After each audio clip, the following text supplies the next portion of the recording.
Hi guys and welcome back to the channel Deepak Yadav Education. Welcome to the Daily Hindu News and Editorial Analysis of 29th of May 2022. तो guys आज है तारीख 29 मई 2022 और है Sunday. देखेंगे आज के द हिंदू कंप्लीट न्यूज़पेपर को।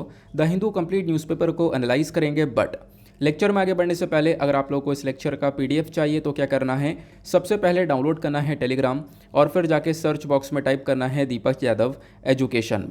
As you can see guys, आप लोगों को ये वाला चैनल मिल जाएगा, उस पर क्लिक करना और जाकर इस चैनल को ज्वाइन कर लेना। देखो, अगर आप लोगों को इस तरीके से ये चैनल नहीं मिलता है तो नीचे डिस्क्रिप्शन बॉक्स में पीडीएफ लिंक के नाम से एक लिंक दिया गया है। जैसे उस पर क्लिक करोगे ये चैनल ऑटोमेटिकली ओपन हो जाएगा, इसको जाके ज्वाइन कर लेना। ज्वाइन करने से फ़ायदा क्या होगा, यहाँ पर डेली बेसिस पर लेक्चर का पीडीएफ मिल जाता है, डेली करंट अफेयर के वीडियो का पीडीएफ मिल जाता है और डेली बेसिस पर बहुत सारे डिजिटल नोट्स मिल जाते हैं। नाउ बढ़ते हैं आगे। आगे बढ़ने से पहले हमेशा की तरह हम लोग अपने लेक्चर को एक मैप के क्वेश्चन के साथ स्टार्ट करेंगे। तो आज आप सभी लोगों को मैप में जाकर देखना है बोस्फोरस स्ट्रेट को कहाँ पर है ये एग्जैक्टली लोकेटेड, अच्छे से मैप में देखना। देन उसके बाद आकर नीचे कमेंट सेक्शन में टाइप करना, जिससे कि आप लोग इसको लंबे समय तक याद रख पाओगे। साथ ही साथ एक क्वेश्चन सॉल्व करेंगे जो कि यूपीएससी प्रीवियस ईयर साल 2018 के प्रीलिम्स में पूछा गया था। डेली बेसिस पर हम लोग यहाँ पर एक प्रीवियस ईयर क्वेश्चन को भी सॉल्व करते हैं। क्वेश्चन के अंदर मेंशन किया गया momentum for change climate neutral now, ये एक इनिशिएटिव है, वो किसके थ्रू लॉन्च किया गया है। Option A intergovernmental panel on climate change, option B the UNEP secretariat, या फिर option C the UNFCCC secretariat, या फिर option D the world meteorological organisation. तो इसका सही आंसर आप सभी लोगों को नीचे कमेंट सेक्शन में देना है। एटलीस्ट सभी को इसमें पार्टिसिपेट करना है, जैसे मैं आप लोगों से डेली बेसिस पर बोलता हूँ। बाय द वे, इसका जो करेक्ट आंसर है वो मैंने आपको टेलीग्राम पर प्रोवाइड करवा दिया है, वहाँ से भी चेकआउट कर सकते हो। अदरवाइज़ वहाँ पर आंसर नहीं मिलता है तो भी कोई परेशान होने की ज़रूरत नहीं है। वीडियो के लास्ट में इसके करेक्ट आंसर का डिस्कशन हम लोग करेंगे। तो चलो शुरुआत करते हैं। फ्रंट पेज पर आप देख पाओगे कोई भी इंपॉर्टेंट आर्टिकल नहीं है, हालांकि ये वाला आर्टिकल काफ़ी ज़्यादा इंपॉर्टेंट है। तो आपको पता होगा संडे है, संडे में एक तो पेपर आता है साइंस एंड टेक का, बहुत इंपॉर्टेंट है, उसको भी डिस्कस करेंगे। उसके साथ साथ यहाँ पर एक आता है फ्रीक्वेंट आस्क्ड क्वेश्चन का, तो यहाँ पे बहुत डिटेल्ड आर्टिकल आता है। तो आज ये वाला आर्टिकल वहाँ पे पब्लिश हुआ है, जहाँ पे क्वाड की समिट के बारे में चर्चा की गई है, IPEF ग्रुप क्या है, उसके बाद में Indo Pacific maritime domain awareness वाला ग्रुप क्या है, वो सारी बातें यहाँ पर मेंशन की गई हैं। तो एक ही साथ में कंपाइल करके हम लोग उस वाले आर्टिकल में एक डिटेल से डिस्कशन कर लेंगे। ओके, तो थोड़ा सा आगे चल लेंगे, वहाँ पे ये सारी चीज़ें कवर हो जाएंगी। उससे पहले कुछ और इंपॉर्टेंट आर्टिकल्स हैं, उनको भी हम लोग कवर कर लेते हैं। तो डिस्कशन के लिए ये हमारे पास एक इंपॉर्टेंट और सबसे पहला आर्टिकल निकल कर आता है। इस आर्टिकल को आप लोग GS पेपर 2 इंटरनेशनल रिलेशन से रिलेट कर पाओगे। हुआ क्या है, एक सेशन हुआ, आप कह सकते हो नादी 3 का ये सेशन हुआ है, जिसका उद्घाटन किया गया। यहाँ पे अलग अलग लोग आपको देखने को मिल जाएंगे। हमारे external affair minister S Jaishankar साहब हैं, फिर उसके बाद असम के चीफ मिनिस्टर हेमंत बिस्वा शर्मा हैं, ठीक है, फिर कुछ एशियन कंट्रीज़ के लोग आपको देखने को मिलेंगे। अब इनके बीच में यहाँ पर काफ़ी सारा डिस्कशन भी हुआ है। अब इस इनिशिएटिव या फिर इस सेशन के दौरान एक्सटर्नल अफेयर मिनिस्टर ने कुछ स्टेटमेंट दी हैं, उन्हीं स्टेटमेंट के बारे में इस आर्टिकल में चर्चा की गई। सबसे पहली चीज़ यहाँ पर इन्होंने मेंशन किया है कि आज के टाइम पर भारत के लिए जो भारत का नॉर्थ ईस्टर्न स्टेट्स आपको देखने को मिलेंगे वो बहुत इंपॉर्टेंट हिस्सा है। इंडिया को आधी दुनिया से कनेक्ट करने वाला हिस्सा ये नॉर्थ ईस्टर्न स्टेट्स हैं, आगे मैं आपके साथ में डिस्कस करूँगा। दूसरा यहाँ पर इन्होंने मेंशन किया नॉर्थ ईस्ट के अलावा बांग्लादेश, भूटान, म्यांमार और नेपाल, ये 4 देश आपको देखने को मिलते हैं जो कि भारत के सबसे अच्छे दोस्त, प्लस यहाँ पे हम लोग देख पाएंगे उनके साथ में हम लोग ट्रस्ट बिल्ड करते हैं, यानी कि विश्वास करते हैं। तो ग्लोबल ट्रस्ट पार्टनर्स आप कह सकते हो। अब इन चारों कंट्रीज़ के साथ साथ यहाँ पर एक जापान भी आता है, जिसके साथ में हमारी ट्रस्ट बिल्डिंग देखने को मिलती है। ये यहाँ पर इन्होंने मेंशन किया। फिर उसके बाद यहाँ पर ये मेंशन करते हैं कि इन कंट्रीज़ के साथ में जो कनेक्टिविटी है, खासकर म्यांमार के साथ में, बांग्लादेश के साथ में, ठीक है, उसके बाद यहाँ पे भूटान के साथ में, तो इन कंट्रीज़ के साथ में कनेक्टिविटी जो है इंडिया की बढ़ तो जाती है, लेकिन उसके बीच में एक रीजन आता है नॉर्थ ईस्टर्न वाला। नॉर्थ ईस्टर्न स्टेट्स कौन से हैं आपको पता है, असम, नागालैंड, ठीक है, मेघालय, ये सारे नॉर्थ ईस्टर्न स्टेट्स हैं। तो ये वाला जो हिस्सा है ना, यही यहाँ पर इन कंट्रीज़ के साथ में भारत की कनेक्टिविटी को बढ़ा रहा है। तो बेसिकली यहाँ पर एक्सटर्नल अफेयर मिनिस्टर इंपॉर्टेंस देते हैं इन सारी कंट्रीज़ को और इन नॉर्थ ईस्टर्न स्टेट्स को इस पर्टिकुलर आर्टिकल के अंदर। उसके साथ साथ जापान के ऊपर भी फोकस किया गया है। इन्होंने मेंशन किया कि देखो जापान के साथ में भी हमारे इसी प्रकार से रिलेशन है, जिसके साथ हम लोग ट्रस्ट बिल्डिंग करते हैं। 2017 में जापान और इंडिया एक्ट लॉन्च हुआ था, यानी India Japan act east forum करके एक प्लेटफॉर्म था जहाँ पर इंडिया और जापान दोनों मिलकर कोऑर्डिनेट करते थे, काफ़ी सारे प्रोजेक्ट्स के ऊपर काम किया गया है। ठीक है, तो ये बात यहाँ पर मेंशन की गई है। अब यही सिर्फ इंपॉर्टेंट सी इन्फॉर्मेशन आपको देखने को मिलेगी, इसके अलावा कुछ खास इंपॉर्टेंट इन्फॉर्मेशन नहीं है। आपके पास PDF आएगा, आप खुद भी यहाँ पर चेकआउट कर सकते हो। लेकिन अभी यहाँ पर इस आर्टिकल को इंपॉर्टेंट बनाने के लिए या मेंस के पॉइंट ऑफ व्यू से इंपॉर्टेंट बनाने के लिए एक पॉइंट मैं आपके साथ में डिस्कस करूँगा, जो कि आज से काफ़ी महीने पहले मैंने डिस्कस किया था। मैं आपको बताऊँगा कि इंडिया का जो नॉर्थ ईस्टर्न स्टेट्स है उसका क्या इंपॉर्टेंस है भारत के लिए, उसको थोड़ा सा हम लोग डिटेल से कवर करेंगे। ठीक है, क्योंकि इंपॉर्टेंट है और आप लोगों से जो है मैं इसके ऊपर एक मेंस आंसर राइटिंग भी करवा चुका हूँ कुछ दिन पहले, याद होगा आपको। एक एक करके डिस्कस करते हुए चलेंगे। सबसे पहली चीज़, जब आप लोग नॉर्थ ईस्टर्न स्टेट्स को देखते हो, इस रीजन को देखते हो, तो उसकी लोकेशन ही हमारे लिए सबसे इम्पॉर्टेंट है। लोकेशन क्या है, एक बार मैप में देखते हैं। तो ये आपको यहाँ पे नॉर्थ ईस्टर्न स्टेट्स की लोकेशन देखने को मिलेगी, जहाँ पे सिक्किम, असम, मेघालय, अरुणाचल प्रदेश, नागालैंड, मणिपुर, मिजोरम, ये सारे हमारे नॉर्थ ईस्टर्न स्टेट्स आपको देखने को मिल जाएंगे। त्रिपुरा भी है इसके अंदर। अब ये लोकेशन इसलिए इंपॉर्टेंट है क्योंकि जब आप लोग इंडिया का मैप देखोगे, इसको मैं थोड़ा सा जूम कर देता हूँ, मैप थोड़ा सा ब्लर है लेकिन समझने के लिए काफ़ी है। ये वाले हिस्से की हम लोग चर्चा कर रहे हैं। अब ये वाला हिस्सा इसलिए इम्पॉर्टेंट है क्योंकि इधर वाला जो हिस्सा, यानी कि इधर की कंट्रीज़ जो आपको देखने को मिलती हैं, इधर आपको म्यांमार देखने को मिलेगा, बांग्लादेश देखने को मिलेगा, ऊपर भूटान देखने को मिलेगा, नीचे ये साउथ ईस्ट एशियन कंट्रीज़ देखने को मिल जाएंगी। तो इन कंट्रीज़ के साथ में जो भारत की कनेक्टिविटी बन रही है, हम इनके साथ में कनेक्ट हो पा रहे हैं, वो बेसिकली सिर्फ और सिर्फ हम लोग नॉर्थ ईस्टर्न रीजन की वजह से हो पा रहे हैं। तो सबसे पहली बात, इसकी लोकेशन बहुत ज़्यादा इंपॉर्टेंट है। क्लियर हो गया। दूसरा पॉइंट क्या मेंशन करता है, दूसरा पॉइंट मेंशन करता है, देखो जो आसियान कंट्रीज़ हैं, आसियान कंट्रीज़ यहाँ पे आपको देखने को मिल जाएंगी, association of south east Asian nation, यानी जो साउथ ईस्ट वाले कंट्रीज़ आपको देखने को मिलती हैं, उनके साथ में रिलेशंस हमारी डेवलप हो पाते हैं। और वो डेवलपमेंट किस वजह से हो पाता है, वो हो पाता है सिर्फ और सिर्फ नॉर्थ ईस्टर्न रीजन की वजह से। जैसे कि मैं आप लोग को एक बार फिर से मैप के ऊपर लेकर चलता हूँ।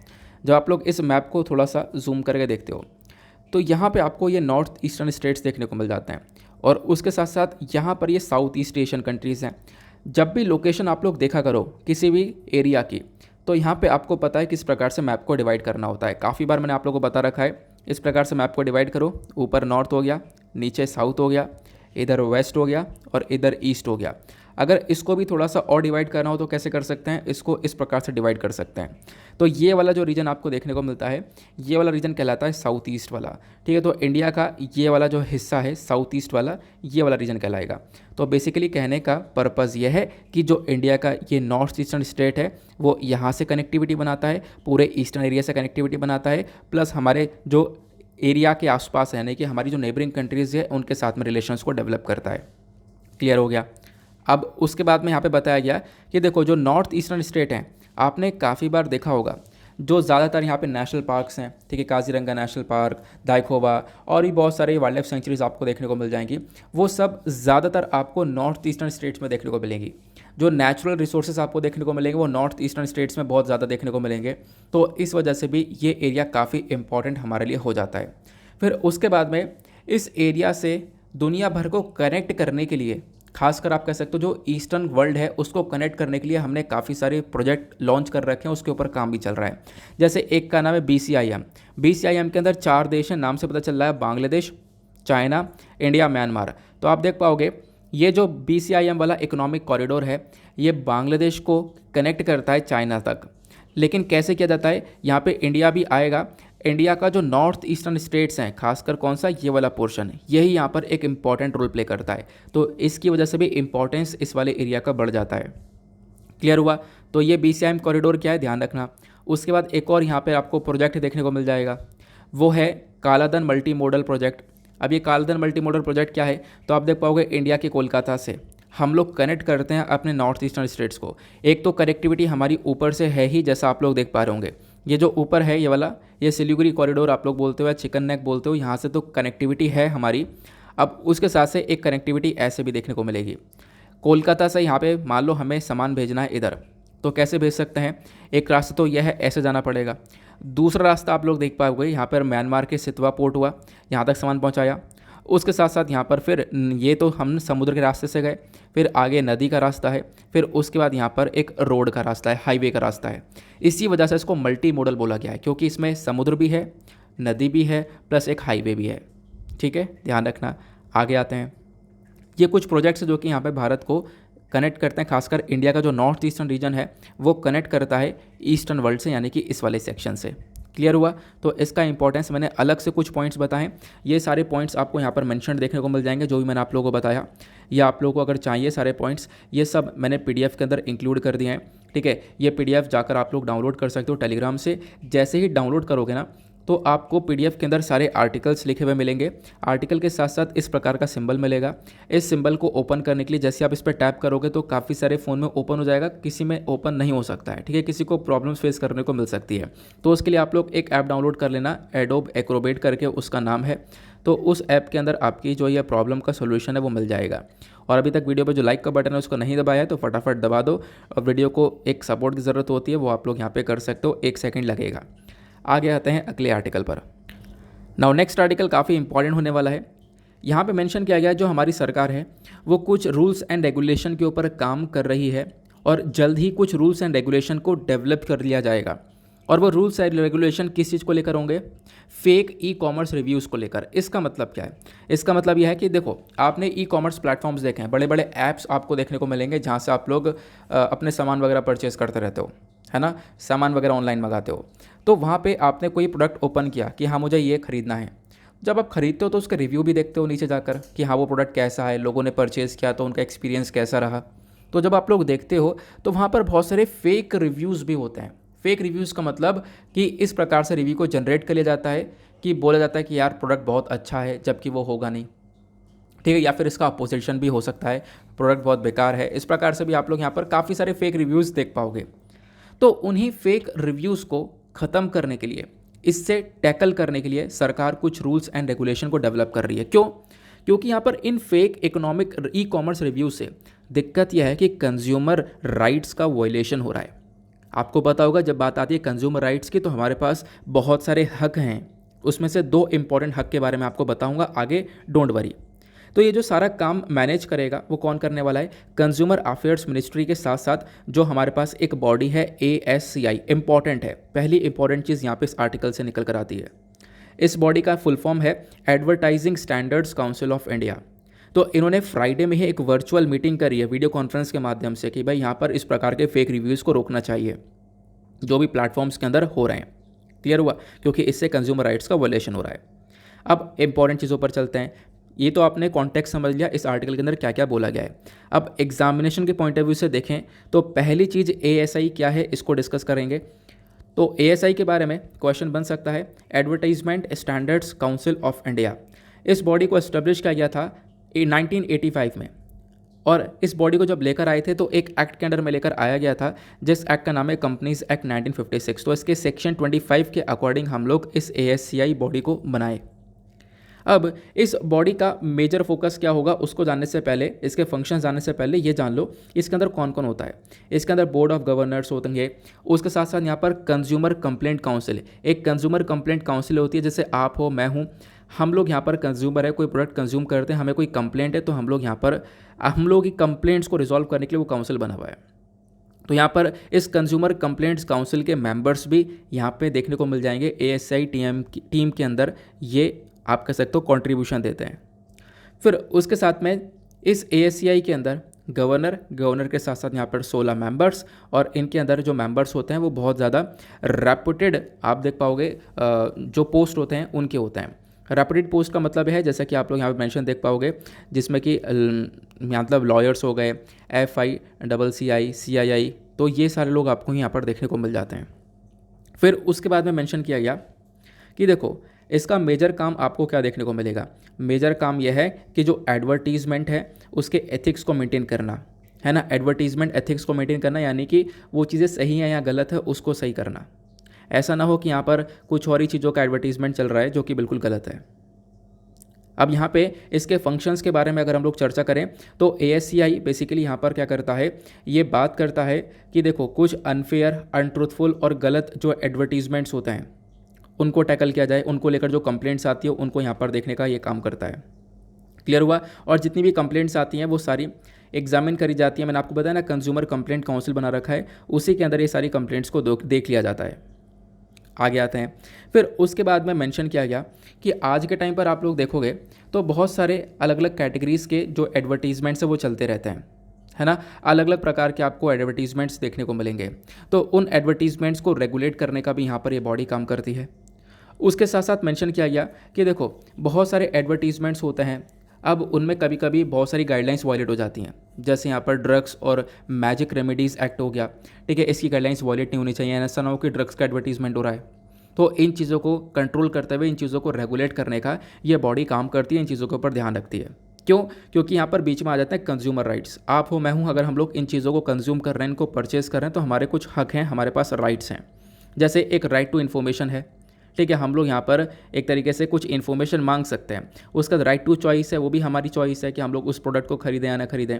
तो सबसे पहली चीज़, जैसे कि यहाँ पर ये फेक रिव्यू का वाला देखने को मिल रहा है मुद्दा। फेक रिव्यू का मतलब है भाई कुछ प्रोडक्ट है जो कि इतना अच्छा है नहीं, है ना, और है क्या, उसके जो रिव्यू हैं बहुत अच्छे डले हुए हैं। इससे क्या होगा, आपने वो प्रोडक्ट खरीद लिया, आपके लिए वो यूज़फुल है नहीं, तो क्या होगा, आपका लॉस ऑफ मनी होगा, यानी फाइनेंशियल लॉस होगा। तो यहाँ पर इससे बचने के लिए हमारे पास ये राइट है। उसके साथ साथ यहाँ पे एक और राइट देखने को मिलेगा। ये क्या है कि देखो, ये डायरेक्टली ऐसा भी हो सकता है कि बहुत सारे जो खाने पीने की चीज़ें होती हैं उसके काफ़ी सारे एडवर्टीजमेंट्स मिसलीडिंग होते हैं, है ना, काफ़ी अच्छे रिव्यूज़ हो जाते हैं, जिसकी वजह से यहाँ पर आप कह सकते हो कि कंज्यूमर्स की हेल्थ से यहाँ पर कॉम्प्रोमाइज़ होता हुआ नज़र आता है। क्लियर हुआ? तो ये कुछ इंपॉर्टेंट सी चीज़ें हैं, आई होप आप लोगों को क्लियर हो चुकी हैं, ध्यान में रखना इसको। आगे आते हैं अगले आर्टिकल की तरफ। नाउ उसी के ऊपर एक और छोटा सा आर्टिकल आपको ये देखने को मिल जाएगा। हालांकि इस आर्टिकल में कुछ भी ऐसी इन्फॉर्मेशन नहीं है जो एग्जामिनेशन में पूछी जाए, लेकिन एक छोटी सी इन्फॉर्मेशन है वो मैं आपके साथ में डिस्कस करूंगा। तो हुआ क्या है, एनसीबी ने यानी कि नारकोटिक्स कंट्रोल ब्यूरो ने एक नाइजीरियन लोगों को अरेस्ट किया है, ठीक है। नाइजीरियन के साथ साथ यहाँ पर कुछ और लोग भी हैं जिनको ड्रग केस में अरेस्ट किया गया। अब एनसीबी का मेन काम ही यही है कि ड्रग्स के ऊपर कंट्रोल लगाना, ठीक है। तो इस पूरे आर्टिकल के अंदर यही बताया गया कि नाइजीरियन पीपल हैं और ये ड्रग्स कहाँ से कहाँ तक पाए गए, वो सारी इन्फॉर्मेशन है, हमारे लिए कुछ भी इंपॉर्टेंट नहीं है। लेकिन एनसीबी के बारे में जान लो, इंपॉर्टेंट बॉडी है, यहाँ से क्वेश्चंस बनते हैं और पहले भी बने हैं। तो कल ही मैंने आपके साथ में डिस्कस किया था, फटाफट एक छोटा सा रिवीजन लेते हैं। देखो, ये जो नारकोटिक्स कंट्रोल ब्यूरो है इसको बनाया गया था हमारी गवर्नमेंट ऑफ इंडिया के थ्रू 1986 में। Narcotics drugs and psychotropic substances act 1985 के अंडर में इस बॉडी को बनाया गया, जो कि मिनिस्ट्री ऑफ होम अफेयर्स के अंडर में आती है। अब यहाँ पर ये जो बॉडी है इसका मेजर काम है कि हम लोगों को रोकें कि वो ड्रग्स का कंजम्पशन ना करें, ड्रग्स की तस्करी को रोका जाए। यानी कि होता क्या है, बहुत सारे ड्रग्स का यूज़ किया जाता है ताकि उसको कंज्यूम किया जाए। अब यहाँ पे आप देख पाओगे इसमें एक एक्सेप्शन भी आता है। एक्सेप्शन क्या है, हम लोग ड्रग्स के यूज़ को अलाउ करते हैं। तो आप कहोगे ड्रग्स के यूज़ को अलाउ किया जाता है, हाँ बिल्कुल किया जाता है, लेकिन कौन से केस में, वो मेडिकल पर्पज़ के लिए, कोई मेडिसिन के लिए यहाँ पर यूज़ किया जा रहा है तो उसके अंदर के लिए अगर यूज़ हो रहा है तो वो एक एक्सेप्शनल केस है। लेकिन उसके अलावा कोई इंसान अपने शौक़ के लिए कंजम्पशन कर रहा है तो उसके ऊपर रोक लगाने का काम ये नारकोटिक्स कंट्रोल ब्यूरो का हो जाता है। और खासकर यहाँ पर इसकी सारी जो रिस्पॉन्सिबिलिटी है ड्रग्स अब्यूज़ को कंट्रोल करने की, वो हमारी सेंट्रल गवर्नमेंट यानी केंद्र सरकार के पास आ जाती है। ओके, आगे आते हैं अगले आर्टिकल पर। नाउ अब पहले तो हम लोग अपने साइंस एंड टेक के पेपर को कवर करेंगे। साइंस एंड टेक पर कुछ इंपॉर्टेंट आर्टिकल्स आए हैं, लगभग 4 आर्टिकल्स काफ़ी ज़्यादा इंपॉर्टेंट हैं। सबसे पहला आर्टिकल आप देख पाओगे बात करता है मंकी पॉक्स को लेकर। ऑलरेडी काफ़ी सारा डिस्कशन हम लोग कर चुके हैं। यहाँ पर मेंशन किया गया नाइजीरिया के अंदर किस प्रकार से मंकी पॉक्स आउटब्रेक होता हुआ नजर आया है। इस पिक्चर के माध्यम से सारी चीज़ें क्लियर हो जाएंगी। देखो, इस पिक्चर में मेंशन किया गया नाइजीरिया के अंदर 2017 के अंदर कुछ कंफर्म केसेस मिले थे मंकी पॉक्स के, लगभग 231 के आसपास। फिर वो बढ़ते रहे, कम होते रहे, बढ़ते रहे, कम होते रहे। तो कितने साल में, यानी कि कौन से ईयर के अंदर कितने कितने केसेस निकल कर आए, वो यहाँ पर मेंशन है। ये चीज़ें इंपॉर्टेंट हैं? बिल्कुल भी नहीं है। आपको बिल्कुल भी टाइम वेस्ट यहाँ पर नहीं करना है। मैं आपको डायरेक्टली मंकी पॉक्स के बारे में कुछ इन्फॉर्मेशन वो देता हूँ, इतना यहाँ पर याद रखना, जो कि आपसे यहाँ पर मतलब जब क्वेश्चन बनेगा तो आराम से इसको सॉल्व कर पाओगे। जब हम लोग बात करते हैं मंकी पॉक्स की तो एक वायरल जूनोटिक डिजीज़ है। सबसे पहले क्वेश्चन, जूनोटिक डिजीज़ क्या होती हैं? तो जूनोटिक डिजीज़ वो डिजीज़ होती हैं जो कि जानवर से इंसानों के अंदर फैलती हैं। अब जब हम लोग मंकी पॉक्स की बात करते हैं तो मंकी पॉक्स एक टाइम पर नाइजीरिया के अंदर सबसे तेज़ी से फैला था, है ना। अब आज के टाइम पर बहुत सारी कंट्रीज़ के अंदर आप देख पाओगे, खासकर जो यूरोपियन कंट्रीज़ हैं, यूके हो गया, पोलैंड हो गया, तो इन कंट्रीज़ में काफ़ी सारे केसेस निकल कर आए हैं। फिर उसके बाद मेंशन किया गया, जब हम लोग बात करते हैं मंकी पॉक्स वायरस की, सबसे पहले इंपॉर्टेंट चीज़ ध्यान रखना, मंकी पॉक्स वायरस कौन सी फैमिली से बिलोंग करता है, पॉक्सीविरिडे फैमिली से बिलोंग करता है। और मंकी पॉक्स का नेचुरल होस्ट कौन है अभी भी नहीं पता। हालांकि यहाँ पर ये जो वायरस है, सॉरी, ये जो मंकी पॉक्स वाली बीमारी है, इसके पीछे का जो वायरस है उसका नाम है मंकी पॉक्स वायरस। लेकिन वो वायरस पर्टिकुलरली किस जानवर के अंदर मिला है सबसे पहली बार, वो अभी भी हमारे पास इन्फॉर्मेशन अवेलेबल नहीं है। बोला जाता है ये जो मंकी पॉक्स वायरस है ये मंकी, एप्स, उसके साथ साथ यहाँ पर जो हमारे चूहे हैं, उसके साथ यहाँ पर डॉग्स, रैबिट्स, इनके अंदर भी पाया जाता है। ठीक है, लेकिन किस जानवर में से सबसे पहले मिला वो हम लोग को यहाँ पर इतनी इन्फॉर्मेशन नहीं है। अब मंकी पॉक्स के आउटब्रेक के बारे में चर्चा करें। सबसे पहली बार ये कहाँ पर इसने तहलका मचाया, या सबसे पहली बार कहाँ पर पाया गया? सबसे पहली बार 1958 के अंदर ये democratic of Republic of Congo यानी डीआरसी के अंदर, डेमोक्रेटिक रिपब्लिक ऑफ कॉन्गो एक अफ्रीकन नेशन के अंदर एक कंट्री देखने को मिल जाएगी। ठीक है, और डीआरसी के बराबर में आपको कॉन्गो देखने को मिलेगा, उसके बराबर में युगांडा, तांजानिया, जाम्बिया, अंगोला। तो ये सारे यहाँ पर अफ्रीकन कंट्रीज़ हैं, इन्हीं के बीच में ये डीआरसी स्थित है। तो इस जो डीआरसी की जब हम लोग बात करते हैं तो यहाँ पर 1958 में सबसे पहला केस निकल कर आया था और मंकीज़ के अंदर यहाँ पर ये पहला वायरस पाया गया। अब आप कहोगे ये तो अभी मतलब बंदर के अंदर पाया गया है, इंसान के अंदर कब सबसे पहली बार पाया गया? तो इंसान के अंदर भी सबसे पहली बार पाया गया है 1970 के अंदर, और वो भी बिल्कुल सेम जगह डीआरसी के अंदर ही पाया गया था। फिर 2017 में नाइजीरिया के अंदर पहुंचा। जब नाइजीरिया में पहुंचा तो तहलका मचा दिया 2017 में। नाइजीरिया की नेबरिंग कंट्रीज़ कौन कौन सी हैं? तो यहाँ पर एक बार कोशिश करता है रिवाइज़ करने की। नाइजीरिया के आसपास ऊपर अल्जीरिया है, लिबिया है, फिर बराबर में चाड है, फिर उसके बाद में आप लोग यहाँ पर देख पाओगे नाइजर है नाइजीरिया के ऊपर। नाइजर और नाइजीरिया दोनों अलग अलग है, ध्यान रखना। ठीक है, अब 2017 में नाइजीरिया के अंदर एक तगड़ा आउटब्रेक हुआ। 40 साल बाद बहुत सारे केसेस निकल कर आए। उसके बाद हम लोगों ने देखा कि नाइजीरिया के साथ साथ ये जो मंकी पॉक्स के केसेस हैं वो वेस्टर्न और सेंट्रल अफ्रीकन कंट्रीज़ के अंदर भी देखने को मिल रहे हैं। अब मंकी पॉक्स वायरस अगर किसी को अफेक्ट करता है तो इसके क्या क्या लक्षण होते हैं? सबसे पहली चीज़, यहाँ पर बॉडी के ऊपर रैशेस और बॉडी के ऊपर छोटे छोटे दाने से देखने को मिल जाते हैं, जैसा कि स्मॉल पॉक्स और चिकन पॉक्स के अंदर होता है, आपको याद है। अब उसके साथ साथ ये देखा जाता है कि बुखार, सर में दर्द, इस प्रकार की चीज़ें यहाँ पर लक्षण के तौर पर देखी जाती हैं इस मंकी पॉक्स के केसेस में। और मंकी पॉक्स बिल्कुल सिमिलर है चिकन पॉक्स और स्मॉल पॉक्स की तरह, ध्यान रखना। और मंकी पॉक्स की जब हम लोग बात करते हैं तो यहाँ पे एक डिफरेंट चीज़ ये हो जाती है, जो हमारा लिम्फ है, यानी कि आप कह सकते हो गले के अंदर एक काफ़ी सूजन, एक मतलब स्वेलिंग सी देखने को मिल जाती है। ये थोड़ा सा डिफरेंस क्रिएट हो जाता है। बाकी वल्नरेबिलिटी की बात करें तो खतरनाक तो है डेफिनेटली, अगर तेज़ी से फैलता है। इनफैक्ट मैंने आपको बताया भी था, जो last time monkey pox virus के बारे में पढ़ाया था पिछले सप्ताह, तब मैंने आपको बताया भी था कि WHO ने यहाँ पर अनाउंसमेंट ये भी कर दिया है कि जो मंकी पॉक्स वायरस है वो कहीं ना कहीं कोरोना से भी ज़्यादा खतरनाक देखने को मिल रहा है, क्योंकि इसके नुकसान थोड़े से ज़्यादा देखने को मिलेंगे। अगर यहाँ पर 10 लोगों को अफेक्ट हो गया ये, तो 10 लोगों में से एक की तो जान ले लेगा। उसका ट्रीटमेंट की जब हम लोग बात करते हैं, ट्रीटमेंट और वैक्सीन की, कोई भी अभी प्रॉपर इसका ट्रीटमेंट नहीं देखने को मिलेगा। हालांकि मैंने आपको बताया कि स्मॉल पॉक्स भी काफ़ी तेज़ी से फैला था एक समय पर। अब स्मॉल पॉक्स को हमने क्या किया 1980 में, यानी कि 1980 में ही दुनिया भर से इरेडिकेट कर दिया, उसको ख़त्म कर दिया। अब स्मॉल पॉक्स ख़त्म हो गया, कैसे ख़त्म हुआ? उसके लिए वैक्सीन बनाई होगी, वैक्सीन बनी है हमारे पास, है ना। अब हमने उस वैक्सीन से स्मॉल पॉक्स को ख़त्म किया और वही वैक्सीन काम कर रही है मंकी पॉक्स इन्फेक्शन के ऊपर। लेकिन दिक्कत यह है कि स्मॉल पॉक्स ख़त्म हो गया तो हम लोगों ने यहाँ पर वैक्सीन के ऊपर इतना ज़्यादा प्रोडक्शन किया नहीं, तो वैक्सीन ज़्यादा अवेलेबल है नहीं, है ना। तो इस वजह से एक प्रॉब्लम यहाँ पर देखने को मिल जाती है। क्लियर हुआ इतनी इन्फॉर्मेशन? तो ध्यान रखना कि स्मॉल पॉक्स को हम लोग ऑलरेडी इरेडिकेट कर चुके हैं, 1980 में ख़त्म कर चुके हैं। हालांकि अभी भी यहाँ पर जो वैक्सीन है वो काफ़ी कारगर साबित हुई है। यानी स्मॉल पॉक्स को ख़त्म करने के लिए कौन सी वैक्सीन का इस्तेमाल किया था हम लोगों ने? वैक्सीन का। तो यही वैक्सीन आज के टाइम पर यूज़ की जा रही है, प्लस कुछ हमारे पास एंटी वायरल एजेंट्स भी हैं जो कि यहाँ पर इस मंकी पॉक्स को लड़ने में, इससे टैकल होने में मदद करते हैं। क्लियर हुआ? अब आपने देखा होगा मैं स्मॉल पॉक्स के ऊपर काफ़ी ज़ोर दे रहा था। स्मॉल पॉक्स को ख़त्म कर दिया गया, एलिमिनेट कर दिया गया 1980s के अंदर। तो इसके ऊपर मैं इतना ज़ोर क्यों दिया? क्योंकि यूपीएससी ने साल 2014 में इसी को लेकर एक क्वेश्चन पूछा। क्वेश्चन क्या पूछा? Consider the following disease. यहाँ पे कुछ बीमारियों के नाम दिए गए, diphtheria, chicken pox, small pox. ये 3 डिजीज़ के नाम पता चले। फिर उसके बाद मेंशन किया गया कि आपको बताना यह है कि इन तीनों डिजीज़ में से कौन सी डिजीज़ भारत के अंदर से इरेडिकेट हो चुकी है। तो इसका करेक्ट आंसर आपको बी देखने को मिलेगा, थर्ड ओनली। स्मॉल पॉक्स न केवल भारत से, दुनिया भर से हम लोग इरेडिकेट कर चुके हैं। क्लियर हुआ? तो आई होप आप लोगों को सिंपल से शब्दों में आर्टिकल समझ में आ चुका। नेक्स्ट आर्टिकल बराबर में देखने को मिलेगा, बर्ड फ्लू आउटब्रेक के बारे में चर्चा करता है। अभी मंकी पॉक्स के बारे में चर्चा की है, अब बर्ड फ्लू के बारे में। यहाँ पे बोला गया कि जो बर्ड फ्लू है ये काफ़ी बढ़ता हुआ नज़र आ रहा है, खासकर जो ये H5N1 स्ट्रेन है इस बर्ड फ्लू का, वो आपको तेज़ी से बढ़ता हुआ देखने को मिलेगा। खासकर जो वाइल्ड बर्ड्स हैं, यानी कि जो जंगली चिड़िया देखने को मिलेंगी, उसके अंदर काफ़ी तेज़ी से ये फैल रहा है। ऐसा पहले नहीं हुआ करता था, लेकिन अब यहाँ पर ज़्यादा तेज़ी से देखने को मिल रहा है। उसको लेकर एक रिपोर्ट पब्लिश करी गई है।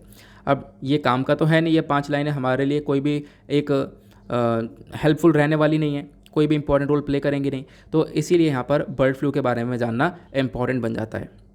जब हम लोग बात करते हैं बर्ड फ्लू के बारे में, तो ये काफ़ी सारी बर्ड्स के अंदर पाया जाता है, जैसे कि जो वाइल्ड गीज़ हैं हिमाचल प्रदेश के अंदर, ठीक है, राजस्थान के क्रोज़ हो गए, मध्य प्रदेश के अंदर हो गए क्रोज़, उसके बाद केरला के अंदर डक्स हो गए, इनके अंदर ये बर्ड फ्लू पाया गया है।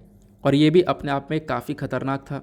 इनफैक्ट पिछले साल बर्ड फ्लू को लेकर काफ़ी चर्चा भी हुई थी। बर्ड फ्लू काफ़ी तेज़ी से फैल गया था बहुत सारे देश में, चाइना में फैल गया था बर्ड फ्लू कोरोना के साथ साथ, तो काफ़ी सारी प्रॉब्लम्स क्रिएट हुई थी। तो उसके बाद यहाँ पर मेंशन किया गया बर्ड फ्लू के बारे में। देखो, आपसे अगर पूछा जाए एवियन इन्फ्लुएंजा या फिर बर्ड फ्लू, तो दोनों एक ही चीज़ हैं। एवियन इन्फ्लुएंजा, बर्ड फ्लू दोनों एक है। हाईली कॉन्टैगियस वायरल डिजीज़ आपको देखने को मिल जाएगा, काफ़ी तेज़ी से ये फैल सकती है। और ये होती कैसे है? यहाँ पर भी एक वायरस है। देखो, हर एक बीमारी एक ना एक वायरस की वजह से हो रही है। मंकी पॉक्स वायरस की वजह से हुआ था, और ये जो इन्फ्लुएंजा है ये हुआ है इन्फ्लुएंजा टाइप ए वायरस की वजह से, ठीक है। तो ये जो बर्ड फ्लू है ये टाइप ए वायरस की वजह से होता है, ध्यान रखना। ये जनरली क्या करता है, जो पोल्ट्री होती है, यानी कि पोल्ट्री बर्ड जैसे कि चिकन, टर्कीज यानी मुर्गे वगैरह हैं, इनको बुरी तरह से अफेक्ट करता है ना। इस वायरस के अपने आप में काफ़ी सारे स्ट्रेन आपको देखने को मिल जाते हैं। काफ़ी प्रॉब्लम्स यहाँ पे क्रिएट होती है, खासकर मुर्गों के अंदर अगर फैलता है तो। जो बर्ड्स, एक्वेटिक बर्ड्स जो पानी में रहती हैं, डक्स, गीस, इनके अंदर भी फैलता है। इनके अंदर तो नेचुरली पाया जाता है ये इन्फ्लुएंजा ए वायरस। अब जब नेचुरली पाया जाता है तो इन्हीं की बॉडी से यहाँ पर इंसान तक ये फैलता हुआ नज़र आता है। अगर हम लोग बर्ड फ्लू का इतिहास देखें कि बर्ड फ्लू कैसे ओरिजिन हुआ, इंसानों के अंदर कब से फैलना चालू हुआ, तो इसके बारे में जान लो। 1997 के अंदर जब यहाँ पर ये समय था, तब सबसे पहली बार ह्यूमंस के अंदर ये बर्ड फ्लू पाया गया। अभी जब बर्ड फ्लू पाया गया है, ये सबसे पहली बार हांगकांग के अंदर देखने को मिला है। ये स्ट्रेन था, यानी कि बर्ड फ्लू के भी अलग अलग स्ट्रेन्स होते हैं, तो ये वाला जो स्ट्रेन था ये H5N1 वाला है, ध्यान रखना। यानी कि H5N1 बर्ड फ्लू से एसोसिएटेड है, ये आपको ध्यान रखना है, क्वेश्चन बन सकता है। उसके बाद में कुछ और स्ट्रेन्स वायरस के देखने को मिले और ख़तरनाक हुआ, H5N2, H9N2, इस प्रकार के यहाँ पर अलग अलग स्ट्रेन्स देखने को मिले, जो कि जानवर से इंसान में फैल रहे थे। और फिर दुनिया भर में इसने क्या किया, एक हाहाकार मचाया। अब क्वेश्चन ये है, क्या बर्ड फ्लू बहुत आराम से चिड़ियों से इंसानों में फैल जाता है? तो देखो, इतना भी आसान नहीं है। हाँ, फैलता है बिल्कुल, लेकिन इतना आसान नहीं है। होता क्या है कि मान लो कोई बर्ड है, ठीक है, उसके अंदर नेचुरली वो टाइप ए वायरस पाया गया है, अब वो ख़त्म हो गई, वो मर गई बर्ड। अब उसके कांटेक्ट में यहाँ पर कोई व्यक्ति आता है, हाँ, तो ये रीज़न है, इसकी वजह से उस इंसान के अंदर ये बर्ड फ्लू फैल जाएगा, ठीक है। फिर उसके बाद मेंशन किया गया, क्या अगर कोई बर्ड है उसको बर्ड फ्लू है, और मतलब बहुत सारे चिकन्स वगैरह है, चिकन्स के अंदर भी यहाँ पर ही बर्ड फ्लू फैल जाता है। तो जो चिकन खाया जाता है, लोगों को पता नहीं है, मान लो उसके अंदर बर्ड फ्लू है, ठीक है, मतलब बर्ड फ्लू से वो सफ़र कर रही है, अगर लोग खा लें उस चिकन को तो लोगों के अंदर भी यहाँ पर अफेक्ट होगा। तो ऐसा भी नहीं है। देखो, होता क्या है, बोला ये गया, साइंटिस्ट ने खुद यहाँ पर इस चीज़ को मेंशन कर रखा है कि जब भी आप लोग यहाँ पर इस प्रकार से किसी फूड को ले रहे हो, यानी पोल्ट्री फूड को ले रहे हो, तो उसको अच्छे से कुक कर रहे हो, और कुक करने के साथ साथ भारत के अंदर यह है कि भाई मसाले वगैरह हम लोग ज़्यादा यूज़ करते हैं, तो इसकी वजह से जो ये वायरस है वो ज़्यादा टेम्परेचर पर यहाँ पे डेड हो जाता है, ख़त्म हो जाता है। तो यहाँ पर आप कह सकते हो कि जो कुक्ड पोल्ट्री फूड है उसकी में भी कोई दिक्कत देखने को मिलती नहीं है। तो मतलब फैलना इतना आसान नहीं है, लेकिन हाँ, ऐसा नहीं है कि हाँ फैलेगा नहीं, फैल भी सकता है। उसके बाद लक्षण की बात करें बर्ड फ्लू के अंदर, तो बर्ड फ्लू के अंदर काफ़ी सारे लक्षण आपको देखने को मिल जाते हैं, खासकर हमारे रेस्पिरेटरी सिस्टम को डैमेज करता है, न्यूमोनिया जैसी बीमारियां होने लगती हैं। उसके साथ यहाँ पे बुखार हो गया, कफ हो गया, सोर थ्रोट हो गया, उसके बाद पेट में दर्द हो गया, डायरिया हो गया, ये सारे यहाँ पर सिम्टम्स पाए जाते हैं। अब ट्रीटमेंट क्या है, तो ट्रीटमेंट में इसका है एंटीवायरल ड्रग, ठीक है। एंटीवायरल ड्रग की जब हम लोग बात करते हैं तो सबसे इंपॉर्टेंट ड्रग है ओसेल्टामेविर, ठीक है, ओसेल्टामेविर करके आपको ये ड्रग देखने को मिल जाएगी जो कि यहाँ पर इंसान को बर्ड फ्लू से बचा सकता है। तो ये आप लोग ध्यान रख सकते हो। आई होप आप लोग को काफ़ी अच्छे से क्लियर हो चुका है। आगे आते हैं नेक्स्ट आर्टिकल पर। अब उसके बाद एक छोटा सा आर्टिकल यहाँ पर मेंशन किया गया है। ये जो साइंस एंड टेक का आर्टिकल है इसमें भी कुछ इंपॉर्टेंट इन्फॉर्मेशन है। हालांकि आर्टिकल छोटा सा है, लेकिन आपको पता है जिस तरीके से हम लोग डिटेल डिस्कशन करते हैं विद नोट्स वैसे ही कवर करेंगे। तो एंटार्क्टिका के अंदर एक रेयर बैक्टीरिया पाया गया। रेयर मतलब यहाँ पर बहुत कम से वो देखने को मिलता है। एंटार्क्टिका वाले रीजन के बारे में चर्चा की जा रही है, तो आप लोग को पता होना चाहिए वहाँ पे जो ठंडा रीजन है बुरी तरह से, यानी कि सदर्न वाला रीजन। जब आप लोग वर्ल्ड मैप को देखते हो कि मान लो यहाँ पर ये पूरा का पूरा वर्ल्ड मैप है, इसके अंदर ऊपर रशिया, इंडिया, ये सारे यहाँ पर कंट्रीज़ ही हैं, ये देखने को मिलेंगी। तो ऊपर जो है वो आर्कटिक वाला रीजन है और नीचे जो है एंटार्क्टिका वाला रीजन है, ये आपको पता है। तो एंटार्क्टिका वाले रीजन के अंदर ही एक बैक्टीरिया डिस्कवर किया गया है। बोला गया कि इस बैक्टीरिया के अंदर एंटी माइक्रोबियल रेजिस्टेंस है। अभी एंटी माइक्रोबियल रेजिस्टेंस, इस टर्म को थोड़ा हाईलाइट कर लेना, क्योंकि यही एक मेजर इंपॉर्टेंट पॉइंट है इस आर्टिकल में समझने के लिए, जहाँ से क्वेश्चंस बन सकते हैं। तो ये जो एंटी माइक्रोबियल रेजिस्टेंस है, इसकी वजह से ये जो बैक्टीरिया है वो बहुत ज़्यादा पावरफुल हो जाता है। इसके बाद में बहुत सारा पोटेंशियल है, और पोटेंशियल के साथ साथ आप देख पाओगे कि काफ़ी तेज़ी से फैल सकता है पूरे के पूरे पोलर रीजन्स में, यानी कि जो हमारा पोलर रीजन आपको देखने को मिल जाएगा, खासकर साउथ पोल, ठीक है, क्योंकि सदर्न साइड में साउथ पोल है और अदर साइड में नॉर्थ पोल आपको देखने को मिलेगा। तो ये सारी बातें यहाँ पर साइंटिस्ट ने बताई हैं, जो कि चिली के साइंटिस्ट आपको देखने को मिलेगा। चिली एक देश है जो कि साउथ अमेरिका में देखने को मिलता है। क्लियर हो गया। अब साइंटिस्ट ने यहाँ पर कुछ सैंपल्स वगैरह कलेक्ट करे हैं एंटार्क्टिका पेनिनसुलर से। 2017 से लेकर 2019 तक यहाँ पर एक कलेक्शन देखने को मिला और पाया गया कि भाई एक बैक्टीरिया है, जैसा हम डिस्कस कर चुके हैं। उस बैक्टीरिया का नाम है स्यूडोमोनास बैक्टीरिया। ये स्पेलिंग आपको देखने को मिल जाएगी, पी साइलेंट है। स्यूडोमोनास बैक्टीरिया आपको देखने को मिल जाएगा। ये इस प्रकार का बैक्टीरिया ग्रुप है जिसके अंदर एंटी माइक्रोबियल रेजिस्टेंस पाया जाता है। एंटी माइक्रोबियल रेजिस्टेंस मतलब ये काफ़ी खतरनाक है। अगर इंसान को अफेक्ट करे, अगर इंसान के अंदर बैक्टीरिया घुस जाए तो फिर दवाइयों से भी ख़त्म नहीं होगा, क्योंकि हम लोग बोलते हैं अगर बैक्टीरिया है तो एंटीबायोटिक खा लो सही हो जाएगा, है ना। बुखार वगैरह हो रहा है, यहाँ पे बैक्टीरिया की वजह से जो एंटीबायोटिक खा लो सही हो जाएगा। लेकिन होता क्या है, कुछ बैक्टीरिया ऐसा होता है जो कि दवाई देने पर, यानी बॉडी को आप लोग दवाई डालोगे बॉडी के अंदर, तो वो बैक्टीरिया और मजबूत होता हुआ चला जाएगा और फिर उसके बाद डेथ का एक सबसे बड़ा कंसर्न बन जाता है। इसी को हम लोग एंटी माइक्रोबियल रेजिस्टेंस बोलते हैं। यानी कि आप कह सकते हो कि जो भी एंटीबायोटिक्स है उसको, मतलब उसका भी कोई असर इसके ऊपर होता नहीं है। अब यहाँ पे डिटेल से थोड़ी बात डिस्कस करते हैं। इनफैक्ट एंटी माइक्रोबियल रेजिस्टेंस के ऊपर हमारे पास एक रिसर्च है, दुनिया भर में एक रिसर्च रिपोर्ट आई है और उस रिसर्च रिपोर्ट ने बताया 2019 में 1.27 मिलियन लोगों की जान गई थी। किसकी वजह से? सिर्फ और सिर्फ इस एंटी माइक्रोबियल रेजिस्टेंस की वजह से। और जिन भी लोगों की जान गई, ये डेटा बहुत ज़्यादा बढ़ गया और इसी वजह से WHO यानी वर्ल्ड हेल्थ ऑर्गेनाइजेशन ने टॉप 10 सबसे कंसर्न वाली, सबसे चिंतित वाली बीमारियों के अंदर इस एंटी माइक्रोबियल रेजिस्टेंस को डाल दिया। जो ज़्यादातर मौत हुई हैं इस एंटी माइक्रोबियल रेजिस्टेंस की वजह से, वो कैसे हुई हैं? लोगों का रेस्पिरेटरी इन्फेक्शन देखने को मिला, रेस्पिरेटरी सिस्टम के अंदर निमोनिया हो गया, ब्लड के अंदर इन्फेक्शंस देखने को मिल जाएंगे, ठीक है, जिसकी वजह से यहाँ पर यह प्रॉब्लम्स क्रिएट हुई हैं। नाउ जब हम बात करते हैं एंटी माइक्रोबियल रेजिस्टेंस की, तो इसका मतलब सिंपल सा है, resistance acquired by micro organism, यानी कि माइक्रो ऑर्गेनिज्म थोड़े पावरफुल हो जाते हैं। माइक्रो ऑर्गेनिज्म क्या हुआ है? बैक्टीरिया, वायरस, फंजाई, पैरासाइट, ये सारे माइक्रो ऑर्गेनिज्म हुए। अब ये पावरफुल हो जाते हैं किसके प्रति? हमारी दवाइयों के प्रति, जैसे antibiotics, anti fungal, anti viral, anti malaria, anthelmintics. तो ये अलग अलग यहाँ पे आपको ड्रग्स देखने को मिल जाएंगी, मेडिसिन देखने को मिल जाएंगी जो कि बैक्टीरिया को टैकल करती हैं, फंजाई को टैकल करती हैं, उनसे लड़ने में मदद करती हैं। लेकिन होता क्या है, वो बैक्टीरिया, वो वायरस, वो फंजाई इतना मजबूत हो चुका है कि इन दवाइयों का उसके ऊपर असर नहीं हो रहा है। क्लियर हुआ? तो ये आप लोग ध्यान रख सकते हो, इसी को हम लोग बोलते हैं एंटी माइक्रोबियल रेजिस्टेंस। और ऐसे माइक्रो ऑर्गेनिज्म जो कि इतने खतरनाक होते हैं, ऐसे बैक्टीरिया, फंजाई इतने खतरनाक जो होते हैं, इनको हम लोग कभी कभी सुपर बग्स के नाम से जानते हैं। तो आपसे क्वेश्चन बन सकता है सुपर बग्स किस चीज़ को रेफर करा जाता है? तो ध्यान रखना, माइक्रो ऑर्गेनिज्म को ही हम लोग सुपर बग्स बोलते हैं। क्लियर हुआ?